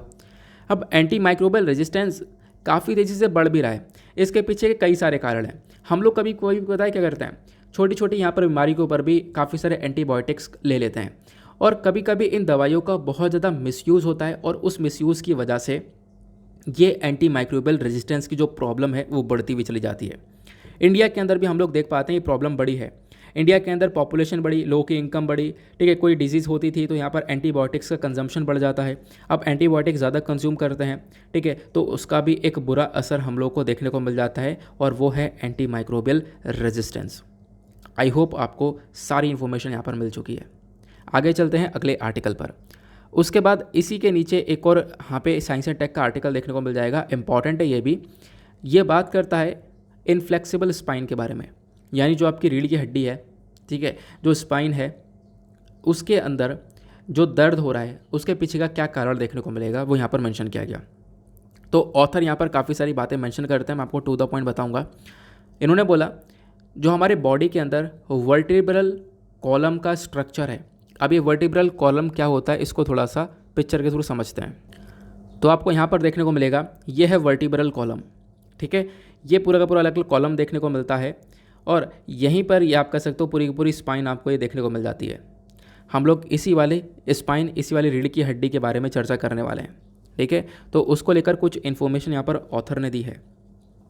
इन्होंने यहाँ पर बताया कि देखो ये जो वर्टिब्रल कॉलम है इसके अंदर बहुत सारी आपको जॉइंट्स देखने को मिलते हैं। लगभग रिसर्चेस बताती हैं 364 जॉइंट्स हैं इस पूरी की पूरी रीढ़ की हड्डी के अंदर, ठीक है, और भी बहुत सारे हो सकते हैं। अब मेंशन ये किया गया ये जो आपकी स्पाइन है यही यहाँ पर रीज़न है जिसकी वजह से हम लोग क्या कर सकते हैं, हम लोग अपने आप को एक तरीके से अलग अलग पोस्चर में लेकर पोस्चर ले सकते हैं, है ना, उसके बाद योगा कर सकते हैं, काफ़ी सारी चीज़ें हैं। लेकिन यहीं पर दिक्कत भी आती है, बैक रिलेटेड काफ़ी सारी प्रॉब्लम्स डेवलप होती हैं, ठीक है, पेन होता है बैक के अंदर, काफ़ी सारी प्रॉब्लम्स होती हैं। उसके पीछे कुछ चीज़ यहाँ पर बताई हैं। यहाँ पर ऑथर का कहना यह है लगभग 364 के आसपास जॉइंट्स आपको इस पूरे के पूरे स्पाइन में देखने को मिलेंगे, जैसा मैंने आपको बताया। प्लस यहाँ पर मेंशन किया गया कि कुछ गलत चीज़ें क्या कर सकती है, हमारी बैक के अंदर काफ़ी सारी दिक्कतें क्रिएट कर सकती हैं, हमारी पूरी बैक के अंदर प्रॉब्लम क्रिएट कर सकती हैं। और सबसे बड़ी बात होता क्या है, जो हमारी बैक की हड्डी है, स्पाइन की हड्डियाँ हैं, बोन्स हैं, उनके अंदर सूजन हो जाती है, इन्फ्लेमेशन हो जाता है, कुछ गलत हरकतें करी जिसकी वजह से यहाँ पर उसके अंदर इन्फ्लेशन हुआ। अब इन्फ्लेमेशन हुआ, अब जब सूजन हो जाती है तो इसी सूजन को हम लोग बोलते हैं स्पॉन्डिलाइटिस, ठीक है, क्या बोलते हैं, स्पॉन्डिलाइटिस। और ये सूजन थोड़ी सी और बदतर हो जाए, यानी प्रॉब्लम थोड़ी सी और ख़तरनाक हो जाए तो उसको हम लोग बोलते हैं एएस। एएस मतलब एंकाइलोजिंग स्पॉन्डिलाइटिस, ठीक है। तो ये आपको ध्यान रखना है, यानी ये बैक से स्पाइन से रिलेटेड प्रॉब्लम्स है। अब ये जो एंकाइलोजिंग स्पॉन्डिलाइटिस है इसके अंदर बताया गया कि होता क्या है, लोअर बैक में बहुत ज़्यादा पेन होता है। और इनफैक्ट कब दर्द होगा, जो आप लोग रेस्ट भी कर रहे होंगे, यानी आराम कर रहे हो उसके बाद भी पेन हो रहा है, आप सोकर उठोगे ना तो वो मतलब जब सोकर उठोगे तो वो वाला सीन बहुत ज़्यादा खतरनाक होगा, उसमें बहुत ज़्यादा पेन होता है इस एंकाइलोजिंग स्पॉन्डिलाइटिस के अंदर, यानी बैक पेन से संबंधित ये चीज़ें बताते हैं। फिर उसके बाद में यहाँ पर और क्या मेंशन किया गया, इन्होंने मेंशन किया कि देखो ये जो यहाँ पे प्रॉब्लम देखने को मिल रही है किसकी, एंकाइलोजिंग स्पॉन्डिलाइटिस की, यानी कि बैक में पेन है, हमारी बोन के अंदर सूजन है, खासकर स्पाइन की बोन के अंदर। ये बेसिकली एक जेनेटिक कंपोनेंट है, यानी कि कैसे हो सकता है, ये हो सकता है कि भाई फैमिलीज़ के अंदर बहुत लंबे समय से चलता हुआ रहा हो। होता है ना, कभी कभी बहुत सारी डिजीज़ होती हैं जो कि फैमिलीज़ में लंबे समय से चलती भी आती हैं, जेनेटिकली वो ट्रांसफ़र होती भी आती हैं। लेकिन यहाँ पे मेंशन किया फैमिली के अंदर सभी लोगों को इक्वली अफेक्ट नहीं करती हैं, किसी के अंदर कम ज़्यादा देखने को मिलेगा, इक्वली सभी के अंदर नहीं होता है। लेकिन यहाँ पर कुछ वेरिएंट्स है, एक वेरिएंट का नाम दिया गया है जिसका नाम है HLA। अब क्वेश्चन ये है कि HLA क्या है, तो HLA की फुल फॉर्म है ह्यूमन ल्यूकोसाइट एंटीजन, ठीक है, ध्यान रखना, ह्यूमन ल्यूकोसाइट एंटीजन, ये इसकी फुल फॉर्म है HLA की। अब HLA आपको क्या देखने को मिलेगा, मैंने आपको बता दिया इसकी फुल फॉर्म, एक टाइप का मॉलिक्यूल है जो कि यहाँ पर बॉडी के ज़्यादातर सेल्स के सरफेस पर मिलता है। तो यहाँ पे बोला गया HLA के कुछ वेरिएंट्स हैं, यानी कि इस जीन के अपने आप में कुछ अलग अलग वेरिएंट्स होते हैं। जैसे एक एग्जांपल है HLA-B27, अलग अलग, जैसे वायरस के अलग अलग वेरिएंट्स होता है ना, आपने काफ़ी बार ओमिक्रॉन और ये सारे वेरिएंट्स सुने, वैसे इस जीन के भी अलग अलग वेरिएंट है। तो बताया गया कि ये जो वेरिएंट है कहीं ना कहीं यहाँ पर इसी की वजह से, जो HLA-B27 वेरिएंट है, इसी की वजह से यहाँ पर ये प्रॉब्लम देखने को मिल जाती है। ठीक है, इस जीन की वजह से यहाँ पर ये प्रॉब्लम देखने को मिलती है, जिसकी वजह से यहाँ पे इन्फ्लेमेशन क्रिएट होता है, यानी कि हमारी स्पाइन के अंदर सूजन देखने को मिलती है। तो बेसिकली कहने का पर्पज़ क्या है, ये जो काफ़ी बार हम लोग देख पाते हैं कि बिना फालतू में यहाँ पर ये जो पेन होता है लोअर बैक के अंदर में, ठीक है, इसको हम लोग किस नाम से जानते हैं, एंकाइलोजिंग स्पॉन्डाइलिटिस, और ये बेसिकली जेनेटिकली ट्रांसफ़र हो जाती है फैमिलीज़ के थ्रू। और उसके पीछे का यहाँ पर एक जीन आता है जिसका नाम है HLA, और HLA का यह नाम यहाँ पर है ह्यूमन ल्यूकोसाइट एंटीजन, और इसी की मदद से, मतलब इसी जीन की वजह से स्पाइन के अंदर ये इन्फ्लेमेशन यानी कि सूजन देखने को मिलती है। अब दिक्कत यह है कि चलो प्रॉब्लम क्रिएट हो गई, इसका सोल्यूशन क्या हो सकता है कि अगर ट्रीटमेंट हो सकता है, तो इसको ट्रीट करने के लिए ऑथर ने बोला है कि भाई आप पेन रिलीविंग ड्रग्स ले सकते हो, यानी कि पेन किलर जिसको हम लोग बोलते हैं, दर्द से राहत देने वाली ड्रग्स ले लो, या फिर इम्यून सिस्टम को थोड़ा सा आप लोग यहाँ पर अपने इम्यून सिस्टम को थोड़ा सा स्ट्रॉन्ग करो, है ना। और उसके साथ साथ यहाँ पे मेंशन किया गया कि जैसे एक्सरसाइज रूटीन्स होती हैं, ठीक है, उसके बाद उसको चीज़ को फॉलो करो, फ्लैट पिलो को फॉलो करो, और जबकि यहाँ पे बहुत सारे अलग अलग प्रकार के खाने देखने को मिल जाएगा, खाना जो कि काफ़ी खतरनाक है बॉडी के लिए, जैसे आर्टिफिशियल स्वीटनर, चीनी वगैरह, ठीक है, उसको अवॉइड करो। वो ज़्यादा, जब आप लोग अवॉइड करोगे तो ज़्यादा हेल्पफुल रहेगा, और बैक का जो पेन है वो कम होता हुआ नज़र आएगा। क्लियर हुआ? तो ये सारी इन्फॉर्मेशन आपको देखने को मिल जाती है। क्लियर हुआ? आगे आते हैं अगले आर्टिकल पर। अगले आर्टिकल पर आने से पहले आपने थंबनेल देखा होगा, थंबनेल बेसिकली ट्रांस फैट के ऊपर है कि ट्रांस फैट बंद होगा, है ना। ये आर्टिकल काफ़ी पुराना है, अब इसके ऊपर काफ़ी सारे आर्टिकल्स पब्लिश हो रहे थे ट्रांस फैट को लेकर, तो मैंने सोचा आपके साथ में डिस्कस करूं और कुछ इन्फॉर्मेशन यहाँ पर शेयर करते हैं। तो हुआ क्या है कि भारत सरकार अभी ट्रांस फैट को कम कर रही है, यानी कि जो हमारा TFA है इसको हम लोग कम करने वाले हैं। अब कम करने वाले कितना है, अभी 5% का है, और 2022 यानी इसी साल तक हमें 2% करना है। तो मतलब ऑयल को बेसिकली कम से कम किया जाएगा। अब पहली चीज़ तो ये ट्रांस फैटी एसिड्स, ये TFA है क्या, तो बेसिकली यहाँ पर इंडस्ट्रियल प्रोड्यूस्ड ये ट्रांस फैटी एसिड आपको देखने को मिलता है। ये बेक फ्राई फूड्स के अंदर देखने को मिलता है, यानी कि जो बिल्कुल फ्राइड है, समोसों के अंदर बहुत ज़्यादा है, स्नैक्स, और जो यहाँ पर कुकिंग ऑयल्स हैं उसके अंदर भी देखने को मिलता है। होता क्या, मैं आपको समझाता हूँ। ट्रांस फैटी एसिड का मतलब क्या है, आपने घी देखा होगा, तो आपको घी तो अच्छा होता है, हाँ अच्छा होता है, लेकिन एक घी होता है वनस्पति घी, ठीक है। अब उस घी के अंदर क्या होता है, जो हमारा तेल होता है ना, तेल मतलब आप कह सकते हो कि जो भी हमारा ऑयल हुआ जो हम लोग अलग अलग पेड़ों से निकालते हैं, पाम ऑयल, ये सारी जो ऑयल देखने को मिलता है। अब जब यहाँ पर ये तेल के अंदर क्या करते हैं हम लोग, हाइड्रोजन करते हैं ऐड, ठीक है। तो यहाँ पर यही आप देख पाओगे, द हिंदू ने मेंशन किया है खुद, हम लोग क्या करते हैं, जो वेजिटेबल ऑयल्स होते हैं उन वेजिटेबल ऑयल के अंदर हाइड्रोजन को ऐड कर देते हैं। अब हाइड्रोजन को जब हम लोग मिला देते हैं तो उसकी वजह से वो जो तेल है वो पत्थर बन जाता है, सॉलिड सा हो जाता है, उसकी शेल्फ लाइफ भी इंक्रीज़ हो जाती है। तो बेसिकली कहने का पर्पज़ यहाँ पर यह है कि जैसा आपने यहाँ पर डालडा और ये सारे वनस्पति घी देखा होगा, वो काफ़ी जमा हुआ रहता है, चाहे गर्मी हो चाहे सर्दी हो जमा होगा। लेकिन जो घी होता है हमारा देसी घी, वो तो आपको पता है सर्दियों में जमता है और उसके बाद यहाँ पर गर्मियों में पिघल जाता है ना, इस प्रकार से देखने को मिलता है। लेकिन वनस्पति घी आपको हमेशा जमा हुआ देखने को मिलेगा। क्यों? क्योंकि उसके अंदर हाइड्रोजन ऐड है। अब जब हाइड्रोजन ऐड है तो उसकी वजह से यहाँ पर उसकी बॉन्डिंग टूट चुकी है, ठीक है, यानी कि वो और ख़तरनाक हो चुका है। खतरनाक हो चुका है का मतलब यहाँ पर यह है कि जब आप उसको कंज्यूम करोगे तो वो आपके बॉडी की जो आर्टरीज है वहाँ पे जाके जमेगा, ठीक है। आर्टरीज में जमेगा मतलब यह है कि देखो हमारी हार्ट से, हमारी पूरे बॉडी के अंदर नसें चल रही हैं, वीन्स हैं, आर्टरीज हैं। अब हमारे हार्ट से भी काफ़ी सारी आर्टरीज निकलती हैं, हमारा जो ब्लड है, खून है, वो पंप हो रहा है, पूरी बॉडी तक पहुँच रहा है ना। अब क्या होगा, आर्टरीज के अंदर जब ये चिकनाई जमेगी तो क्या होगा, उसके लिए हार्ट को थोड़ा ज़्यादा प्रेशर लगाना होगा, ज़्यादा प्रेशर लगाना होगा। इसकी वजह से यहाँ पर आप कह सकते हो यही जो है हाई ब्लड प्रेशर का जो कंसर्न वो बनता है। तो बेसिकली हाई ब्लड प्रेशर की वजह से क्या होगा, काफ़ी सारी जगह पर क्या होता है, हार्ट फेलियर हो जाता है, यानी कि हार्ट के अंदर इतनी क्षमता नहीं होती है कि वो प्रॉपरली ब्लड को पंप कर सके पूरे बॉडी के अंदर। क्यों? क्योंकि आर्टरीज़ के अंदर ये फैटी एसिड्स, ये जो चिकनाई वो जमी पड़ी है।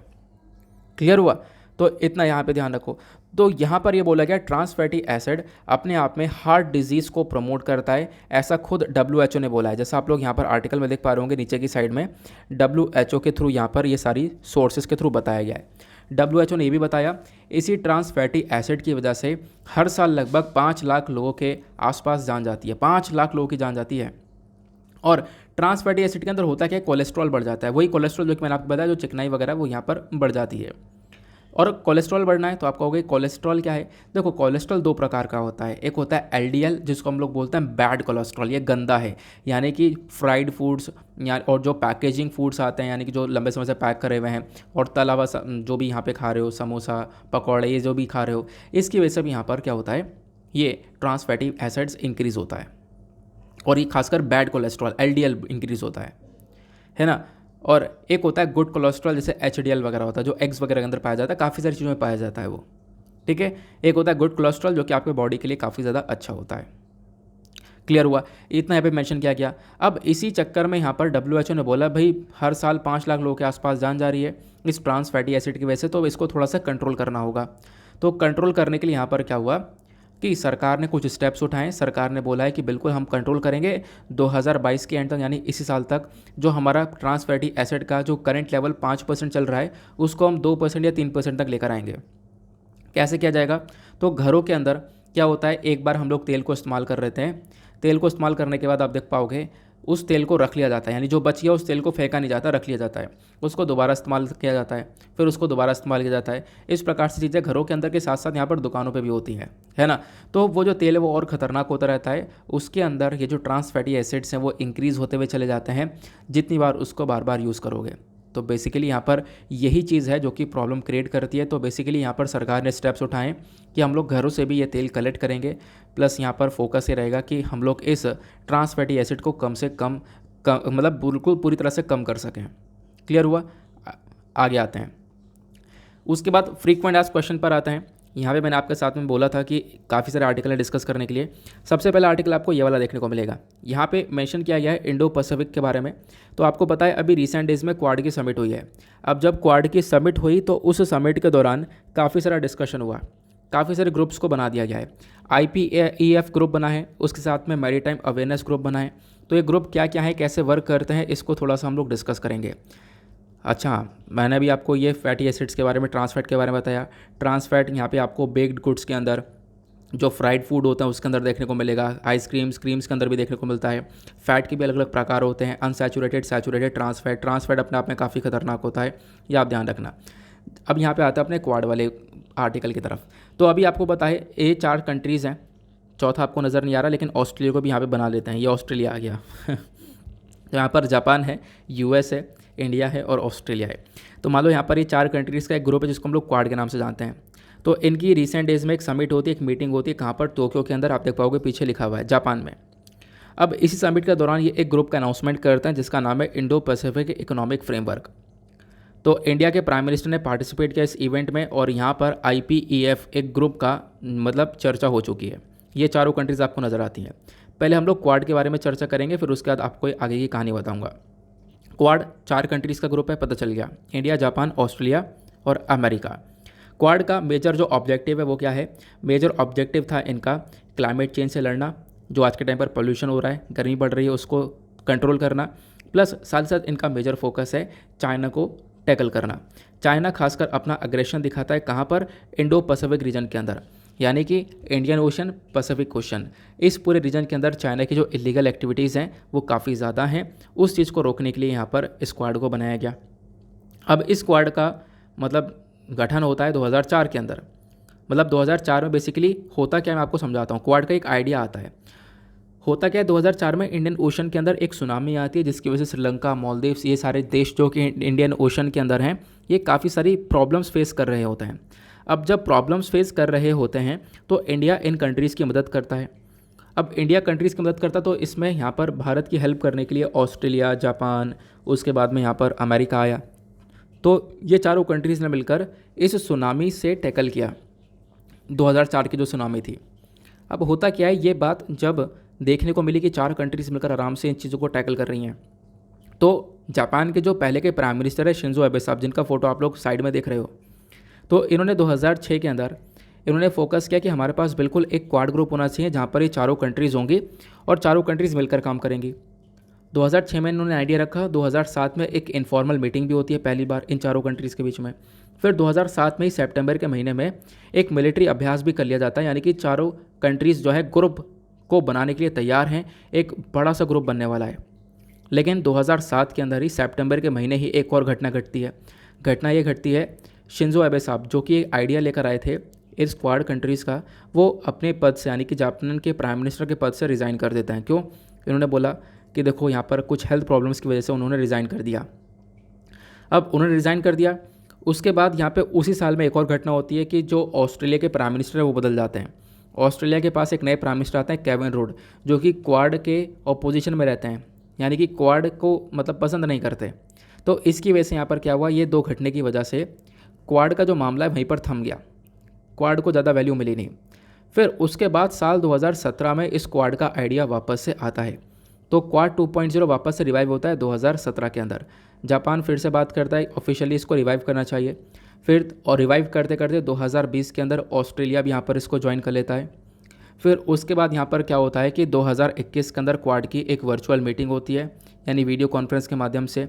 फिर सितंबर के महीने में एक फर्स्ट इन पर्सन मीटिंग होती है क्वाड की, जहाँ पे चारों कंट्रीज़ के पीएम और प्रेसिडेंट होते हैं। तो इस प्रकार से यहाँ पर क्वाड का गठन होता है। क्वाड कैसे बना आप लोगों ने इसको समझ लिया। अब इसी क्वाड की मीटिंग हुई थी जहाँ पर इन्होंने काफ़ी कुछ डिस्कशन किया, और इस मीटिंग के दौरान इन्होंने यहाँ पर फोकस किया है इंडो पैसिफिक रीजन के ऊपर। ये ऑलरेडी मैं आपके साथ में डिस्कस कर चुका हूँ। अब ये सब कुछ करते करते इन्होंने एक ग्रुप का अनाउंसमेंट कर दिया है, उस ग्रुप का नाम है IPEF।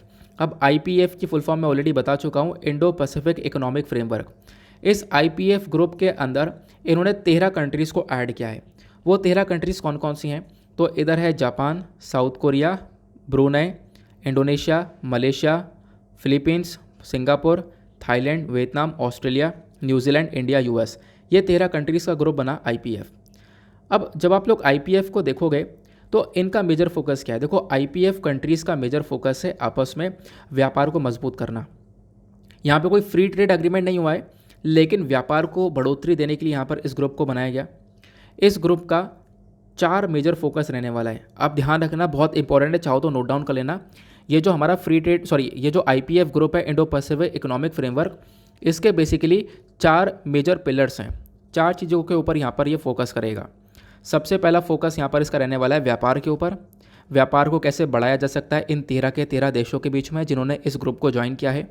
इनके बीच में सप्लाई चेन को इंक्रीज़ करना। सप्लाई चेन का देखो, व्यापार तो आपको समझ में आ गया होगा। सप्लाई चेन का क्या मतलब है कि आज के टाइम पर हुआ क्या, एग्जाम्पल लेते हैं सेमीकंडक्टर का। सेमीकंडक्टर और कुछ मिनरल्स, क्लीन एनर्जी, इस प्रकार की जो टेक्नोलॉजीज़ हैं वो कुछ ही कंट्रीज़ के हाथ में है। जैसे सेमीकंडक्टर के बारे में चर्चा करें तो मुट्ठी भर कंट्रीज़ के हाथ में ही यहाँ पर सेमीकंडक्टर की टेक्नोलॉजी अवेलेबल है, तो यहाँ पर उसकी सप्लाई भी बहुत कम हो पाती है। तो इसी वजह से यहाँ पर इन 13 कंट्रीज़ का मेजर फोकस है, हम लोग अपने सप्लाई चेन को मजबूत करेंगे और किसी एक के हाथ में ये सप्लाई नहीं रहेगी, हम सब मिलकर आपस में इसको काम करेंगे। तो ये 2 मेजर पिलर हुए।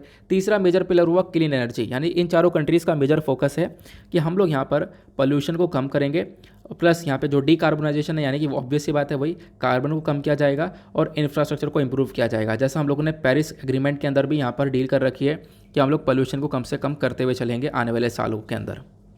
क्लियर हुआ? फिर उसके बाद में चौथा मेजर पिलर है एंटी करप्शन। एंटी करप्शन मतलब होता है ना, बहुत सारे मनी लॉन्ड्रिंग के केसेस हो जाते हैं, यानी कि ब्लैक मनी को वाइट मनी में कन्वर्ट कर दिया जाता है। ठीक है, बहुत सारी घूसखोरी की जाती है, तो उन चीज़ों को रोका जाएगा। उन चीज़ों को रोकने के साथ साथ में यहाँ पर मेंशन किया गया जो टैक्स है, खासकर एक टैक्स का फेयर मैकेनिज्म होगा, यानी कि सही तरीके से टैक्स को इम्प्लीमेंट किया जाएगा। तो ये सारा मेजर 4 चीज़ों के ऊपर फोकस रहेगा IPEF ग्रुप का, ध्यान रखना। फिर ये तो आपने समझ लिया कि हाँ IPEF ग्रुप को बनाया गया। IPEF के साथ साथ यहाँ पर आप देख पाओगे इन्होंने एक और ग्रुप को बनाया, क्योंकि चारों कंट्री साथ में बैठी थी। अमेरिका पूछ रहा था सबसे क्या क्या दिक्कतें हैं, अमेरिका का कोई ज़्यादा रोल था नहीं। तो यहाँ पे जापान ने बोला मुझे भी एक दिक्कत है। मुझे दिक्कत यह है कि जापान की जो मेजर इकोनॉमी है वो डिपेंडेंट है मछलियों के ऊपर। जापान के अंदर जो सबसे ज़्यादा खाना खाया जाता है वो सी फूड खाया जाता है, तो मछलियाँ सबसे ज़्यादा कंज्यूम की जाती हैं। अब होता क्या है कि देखो, जो चाइना है वो इलीगल तरीके से अपनी इलीगल एक्टिविटीज़ से, अपनी इलीगल बोटों से क्या करता है, जापान की साइड की मछलियाँ मार के ले जाता है। तो यहाँ पर जापान ने बोला यार ये चीज़ तो टैकल करनी होगी।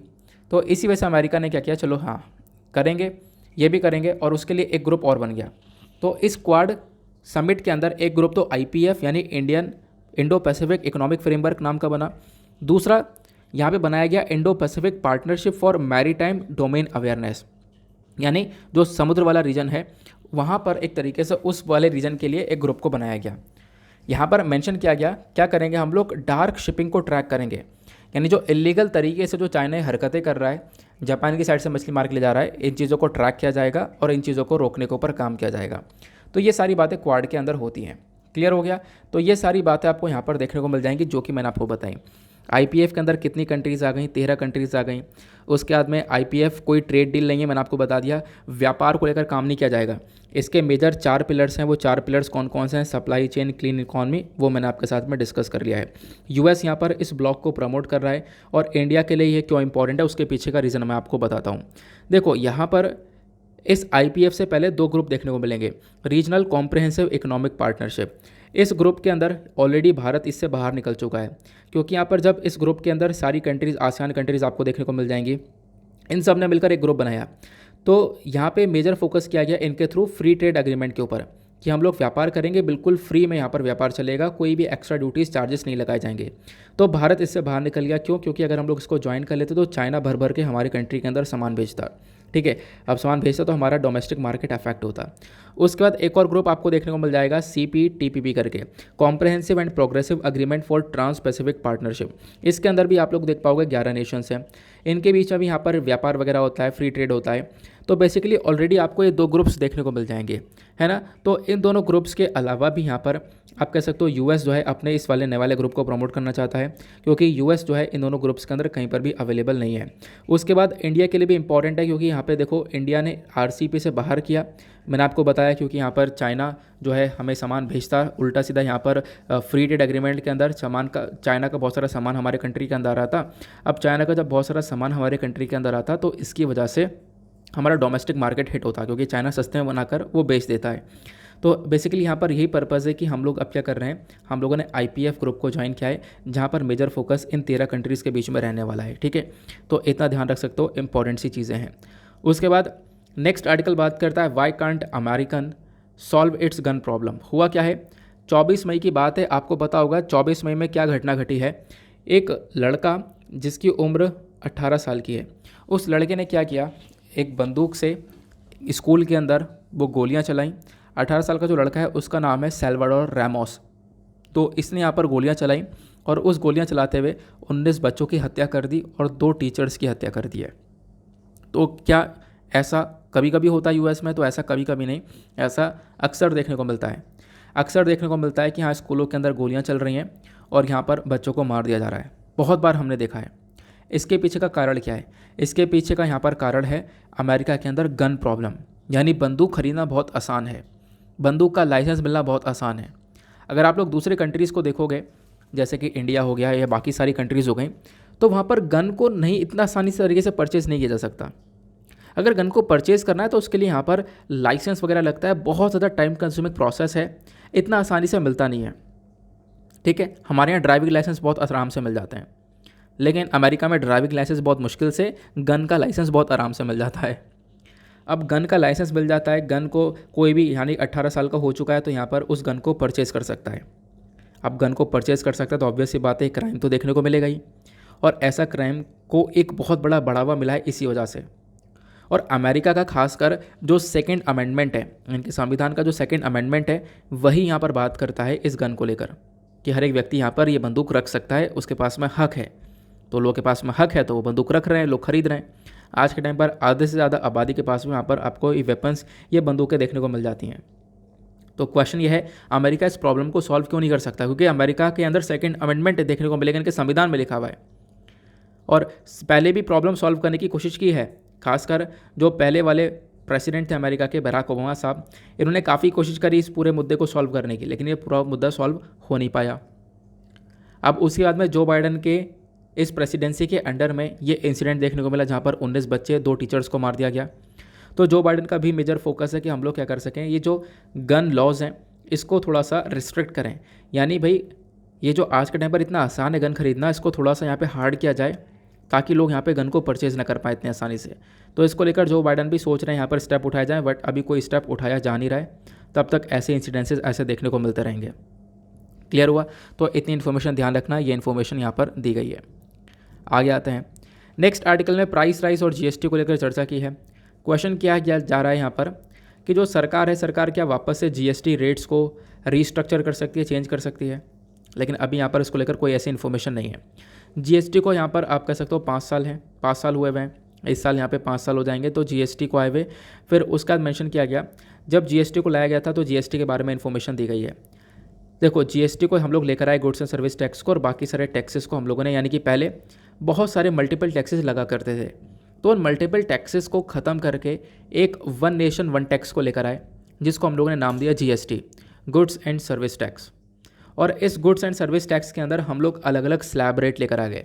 स्लैब रेट का मतलब है यहाँ पर 5%, 12%, 18% और साथ ही साथ 28% का जीएसटी लगाया जाएगा।